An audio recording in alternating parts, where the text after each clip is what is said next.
everybody, this is a video on how you can utilize your code that's going to get you into Practice EMDR and WeMind. This code's going to give you 3 free months, and it's free for you, not for me. And that's how committed I am to this amazing platform that's coming out of the Netherlands. The Practice EMDR is actually an avatar that you can practice scripts with. And the idea is that you could practice it with any script that you would like. And one of the scripts that we promote is the 8-phase starter packet. And I'm actually going to be using a script from that today. But more importantly, we want you, or I would like you to be able to practice using WeMind. And WeMind is a platform that focuses on working memory taxation. 3 working mechanisms, action mechanisms for EMDR are going to be the bilateral, it's going to be present time orientation, and it's going to be taxing the working memory. It's the bilateral that can be an issue when we're working with complex trauma. So if you take the bilateral out of it and we focus on present time orientation and working memory taxation, we literally will be able to process trauma and manage dissociation. The working memory taxation has you anchored in the present while working in the past, which is dual attention. And dual attention at the end of the day is the cornerstone of EMDR. So I'd like to give you an example of working with not only Practice EMDR, but WeMind, so that you can see that what you can do. Anybody who gets a training with me, if it's basic EMDR training, or if it's one of our therapy upgrade trainings that we're doing on Fridays, I just finished the first one for blocking beliefs, meeting that protector part, which there's a lot of protector parts out there. We are giving out a code so that you can get, like I said, 3 free months. That's how committed we are to this amazing, amazing platform. Okay, so let us, I have the screen shared here, and this is hopefully what you're going to get when you put your code in. All right, and we go in and we want to say that we're a therapist and we want to log in. You'll have a login that you've selected, and you'll have the option of practicing EMDR and also using the WeMind. So like I said, for 3 months, but let's go into Practice EMDR so that you can see how this works. So this is Emily, and she's our avatar. It's important to point out that she is an avatar. There's no AI component here, in that when you disconnect, everything that you've done with Emily disappears. And so I'm going to start up with Emily.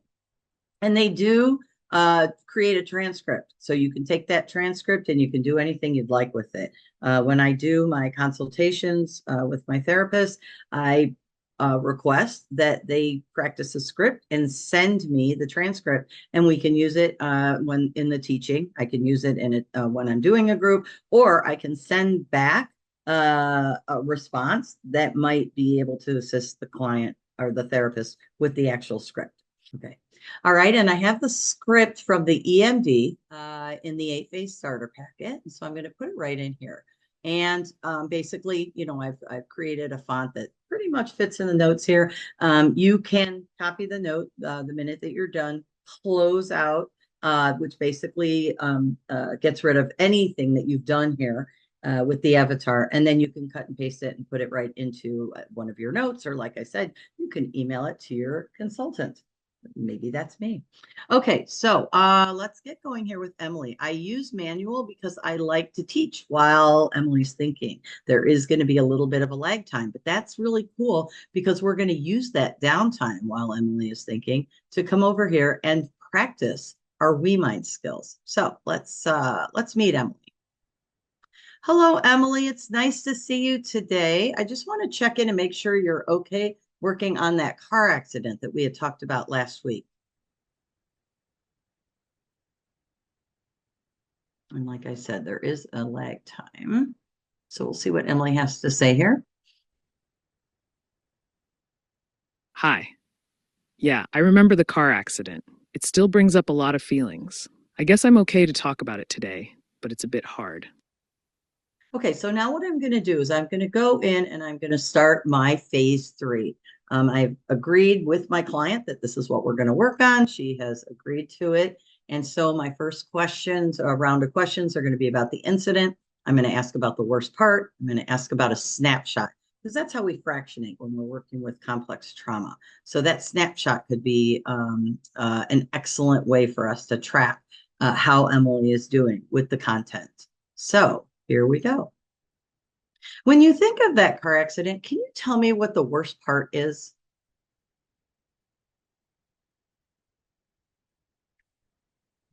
The worst part for me is just the feeling of helplessness I had during the crash. I remember seeing everything happen in slow motion, and I felt a knot in my stomach. It's hard to shake off that feeling. And when you think of this worst part, if you were to take a snapshot or a picture for me, what would that picture look like?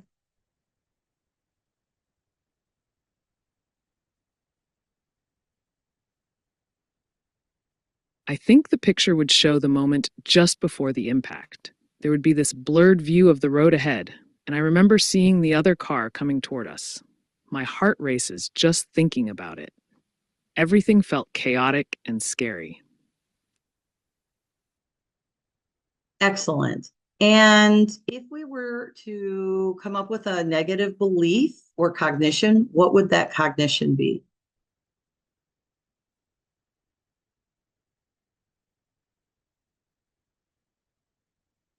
I guess it would be something like, I'm not safe. Whenever I think about it, I feel those old fears come back, and it makes me feel vulnerable. It's like I can never fully relax anymore. Excellent. And what would you prefer for yourself as your positive cognition? And as you can see, I'm just typing this in. I would like to feel I am safe now. I want to believe that things can be okay and that I can trust being on the road again. That would mean a lot to me. So would you be okay with the positive belief of I can recognize what I can and can't control that would create safety for me? Yeah, I think that's a good affirmation to work with. It feels empowering to remind myself that I can recognize what's out of my control. It gives me a sense of safety. Okay. So right now I can recognize what I can and can't control. And I'm writing this down. Um, and using her words, can and cannot control to create safety. Now, let's say that she said that she did not feel safe with that positive cognition. Then this would be where we would come in with our journey belief that we talked about in the training. We would say, would you be comfortable with, I can learn when and how to recognize what I can and can't control that would then contribute to my safety. So that's a perfect example of a protector part that might come in and say, no, I'm not comfortable with that positive belief, that positive cognition. And so we would want to compromise with that part, with that journey statement, which is I can learn when and how to. And we had talked about that in the training. Okay, let's keep going. So Emily, when we think about that snapshot that we had just discussed with your car accident, and the positive belief of I can recognize what I can and can't control to create safety for myself. How strong is that positive cognition from 1 to 7, 1 being totally false and 7 being totally true? I'd say the positive belief feels about a 3 right now. I want to believe it, but it's hard to fully accept it. It feels like there's still a lot to work through. And when you think of the worst part of the car accident, what negative emotions are you feeling right now? And this is where she's getting activated. Right now, I feel a mix of anxiety and fear. My heart is racing a bit, and I have a tightness in my chest. Just thinking about the accident brings back those intense emotions. Okay, and on a scale of 0 to 10, where 0 is no disturbance at all and 10 is your highest disturbance, how disturbing is it now? I would say it's around an 8. The thought of the accident still feels really heavy, and it's hard to shake that feeling of unease. Okay, so now because we're doing EMD, we're not doing a body scan. She clearly has some body sensations that are coming up, but we're talking about working with complex trauma. And we don't want to go for those body sensations because that's going to be implicit. That's going to be nonverbal. That's not going to have necessarily language to it. And so EMD is very conservative, eye movement desensitization only. We're not looking to reprocess any memories at this point. So we have our suds of an 8. And so now we're going to move into our reprocessing. And what I'm going to show you is, because there is this lag time with Emily, some of the things that we could be doing, practicing, working with the platform here. So let's get Emily going. Once again, I'm reading from the script that I have pasted over here. So Emily, I want you to bring up the worst part of the incident and the words, "I am not safe." And I want you to follow the ball on the screen. And usually she'll repeat back what she's going to do. Okay, I'll try. I'm focusing on that moment from the accident and the feeling of I am not safe while following the ball. It's really intense. Okay, so now we're going to go up here and now you get to play. You get to play with WeMind. One of the things that I'm finding is I'm trying to roll this out because I am, like I said, just amazed at what we've got here as far as the tool goes with working with complex trauma, is that it's uncomfortable to just start using it with a client. Because when you're, sitting there messing around with trying to understand the balls and the sounds and the distractions, et cetera, there's no way for us to practice it, but now there is a way for us to practice it. So I'm going to start here, and I asked my client, do you see the ball on the screen? Okay. And now this is bilateral. Look at Emily's eyes are actually moving, which is kind of cool. Um, so, um, but this is going to be our bilateral. But what we want to do is, actually, we don't want to do bilateral, let's say with this complex client, because the bilateral is what activates the corpus callosum, which is then engaging the right hemisphere, which is going to then involve that implicit nonverbal. And so we don't want to do that with necessarily somebody who dissociates. We can literally manage our dissociation with working memory taxation. So let us go into our visual task and let us go into our ball movement. And now I'm going to do a random ball movement. So now I've got the ball kind of hopping all over the screen. I'm asking Emily if she can see the ball. And what happens is the ball starts to turn into a cylinder, and we have the client literally hitting the down arrow on their laptop, or they're hitting the right side of their screen if they're using their phone. It's kind of like a video game. And then I also can come in and I'm going to turn on a sound. So here's the sound that I like to use. There's several different sounds that you can use. And you have the client hitting the space bar when there's a sound. And you have the client pressing the left-hand side of their phone if there's a sound, depending on which you're using, laptop or a phone. Okay, I'm going to turn that off. So let's check in with Emily and see how she's doing. And because this is EMD, I'm not asking for anything about what's coming up. I'm just basically going to ask her to go back to the original target and check her suds. So let me find my script here so that I'm using it. Okay, Emily, take a breath, let it go. And when you think upon our agreed upon incident and the worst part, how disturbing is it now from a scale of 0 to 10?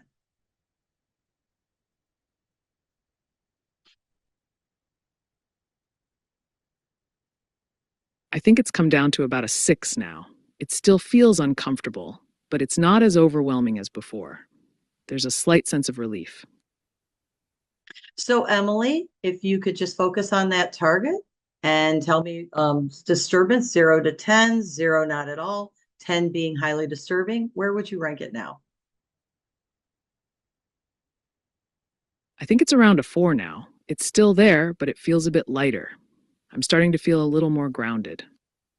Okay, so let's go back over here to our tasks. Once again, I'm going to have it on random. I'm also going to now change the color of the ball. So let's get our ball going here. And I can have Emily not only clicking on the screen when the ball turns into a cylinder, but she can also tell me what color she's seeing. And you can change that. You can make it very slow, or you can have the color change very fast. I like to do have my clients tell me what the color is in Spanish, or maybe I'll do the color manually and have my clients spell what color it is that they're seeing. At the end of the day, what the research tells us is the more that you tax the working memory, the faster the SUD's going to come down. The research is that the SUDS comes down 50% faster than working with the light bar. And EMDR is already amazing. So just imagine what you could do with working memory taxation. Another interesting thing about WeMind, and you're not going to have access to this with the trial, but there's an AI component, and the AI component is for taxing the client and finding that sweet spot where the client is reaction time that the AI is picking up on is correlated with the speed. That's also correlated with the changing of the shape, which is also correlated with the sound. And so the AI component is only about calculating the working memory taxation so that the client is working with their optimal amount of working memory storage. The more distractions, like I said, the faster the SUDS comes down. And there's this research on this that is out there. So, all right. So let's see what we got here. I've got my ball going around. Let's have it change colors. I'm going to go over here and I'm going to practice some of the sounds and see what they sound like. And this is what I want you to do. I hate this sound. Okay, we got that. There we go. Got another sound.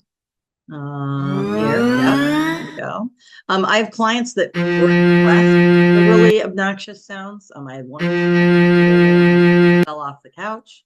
So you've got lots of different here, and this is what I want you to practice when you're working with Emily here. Okay, I'm going to turn this off.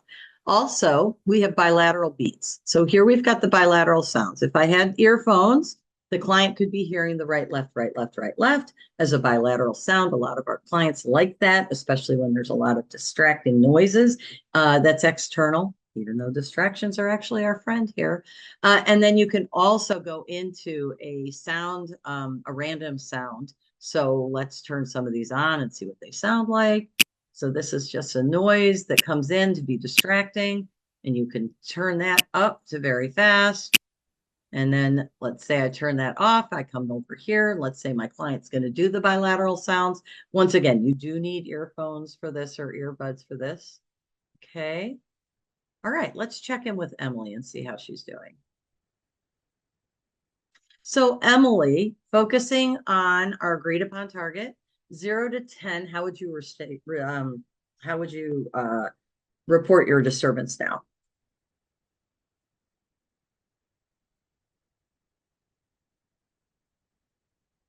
I would say it's about a 3 now. It's definitely feeling more manageable, but I can still sense a bit of unease. It's getting better, though. So let's say that my session is ending soon. Now, I guarantee you that you're going to get your SUDS down and you're going to be able to do 2 more targets in one session. But let's just say, so what I'm going to do now is I want to go into my backgrounds, okay? And I've already worked with Emily, and her peaceful place is going to be this beautiful fall road that she can take a walk down. And so I'm going to toggle her into her peaceful place. So let's see how this goes. So I'd like for us to transition into your peaceful place called Fall Walk. And I'd like for you to notice the beauty of the leaves that are changing. I'd like for you to take a sip of water from your water bottle. Just feel how refreshing that is. I want you to feel the breeze and remember the fresh air that you're breathing. What's coming up for you now as you put yourself into your peaceful place? As I think about my peaceful place fall walk, I can see the vibrant colors of the leaves, red, orange, and gold. It feels so calm and soothing. The fresh air is really refreshing, and I can almost feel the gentle breeze on my face. Right now, I feel a sense of relief and tranquility. It's nice to escape into that moment. Okay, and while she was talking, I'm setting up my new bilateral because I want to strengthen and enhance this. So I always like to use the yellow ball because I think of it as a sun. And here it's going across the screen slowly. And I'm basically going to repeat back to her some of the things that she said and just embody that for her. When we're doing slow bilateral, we are literally activating the ventral vagal. We've got the slow bilateral in that we're not looking to activate any type of right brain memory retrieval. So we keep it super slow. I can slow it down even more. Okay. And also, we have all these different backgrounds. So they're already here. If you like to ski, if you like to go into the mountains, if you like to play with puppy dogs, and if you pay for the upgrade, I don't know, maybe it's an extra $10, you can actually upload your own videos. You can upload anything. Your client goes on vacation.